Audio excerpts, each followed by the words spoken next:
Hi, I'm Sharon Ryan. I'm the chair of the WV Philosophy Department and I'm the creator of The Question. And the question that we're talking about today is, what is the value of art? And today I'm interviewing Keith Jackson, who's the chair of the music department at West Virginia University. Hi, I'm Keith Jackson. I'm chair of the Division of Music. I teach trombone, jazz. I'm an active performer.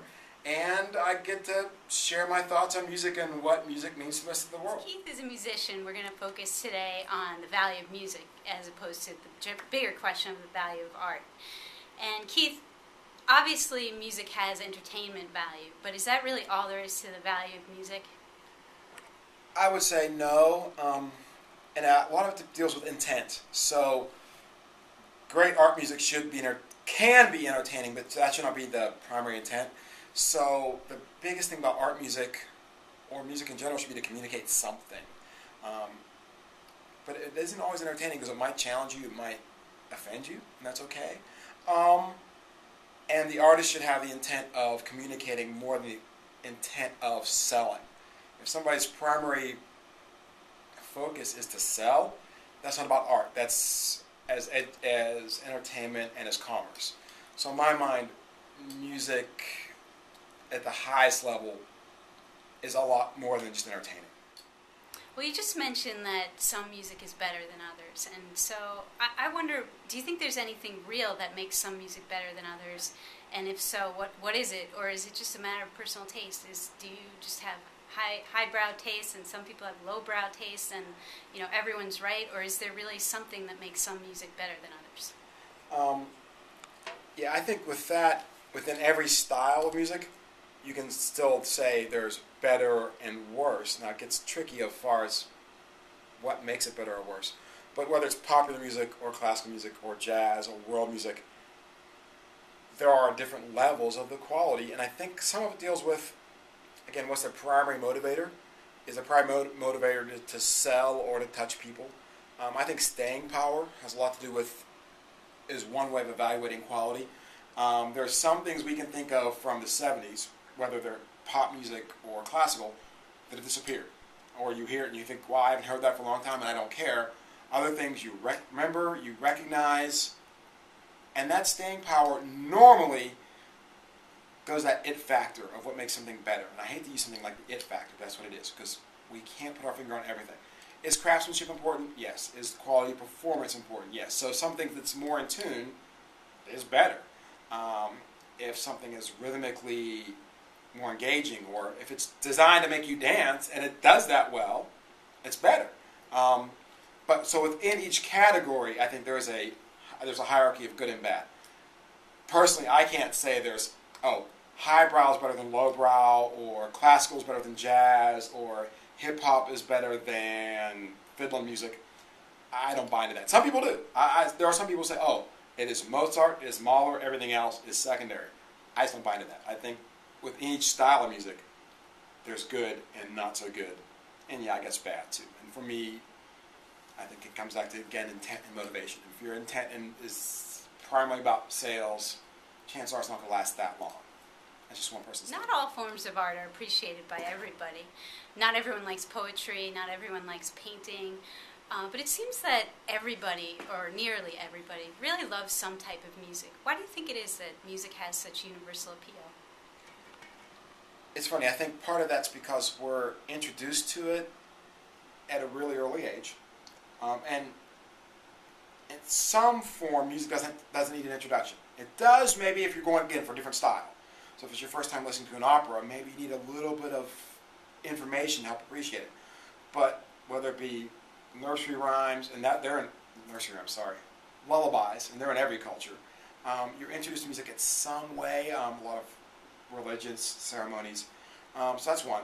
Two, to be honest, I think the majority of music has a rhythmic element, and I think that's what catches people. So whether it's, and here it doesn't make a difference what style it is. If it's Mozart, some of Mozart's dance music. If it's a game at the Coliseum, and they're trying to, get the crowd riled up, there's some element of rhythm that gets everybody going.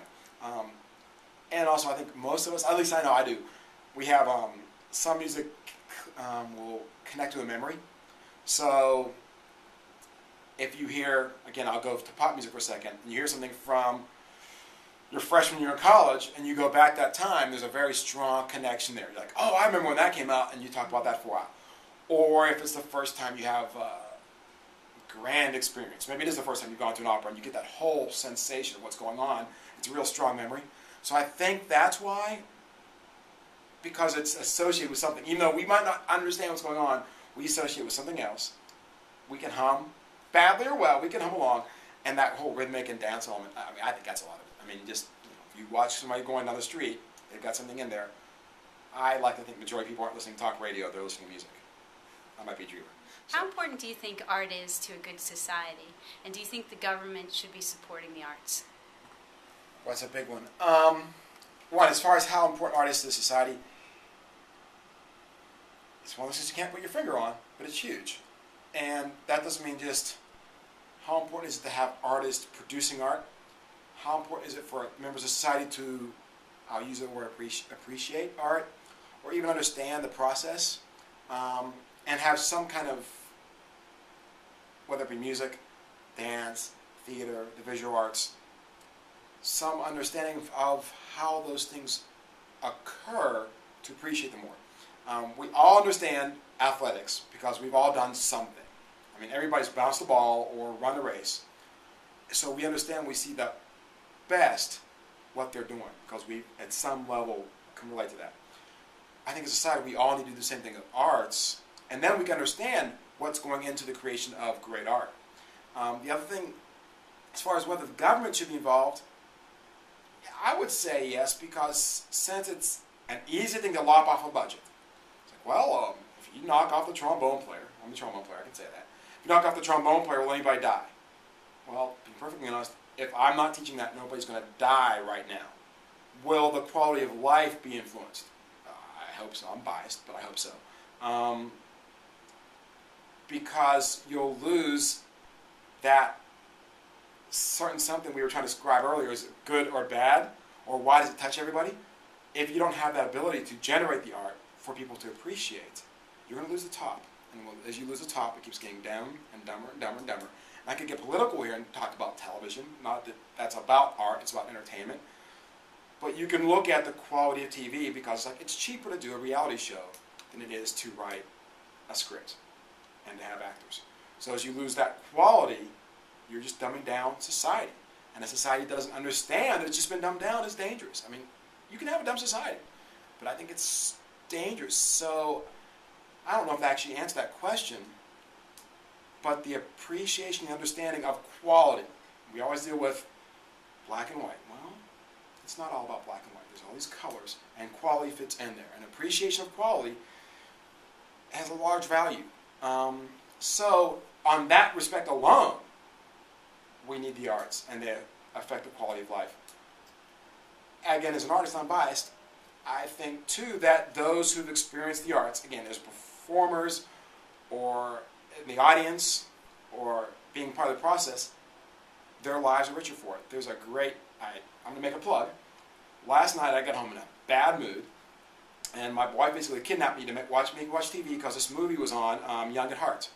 And it was about these senior citizens and this choir put together where they're singing this Pointer Sisters tune, Yes I Can, No I Can, that one, and some Beatles tunes, and all these new rock tunes.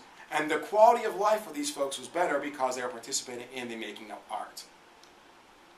I think I think that says a lot right there. Actually, if I could make everybody watch that 2-hour movie, I would do it. Actually, you know what? Make me czar for a day, it's happening.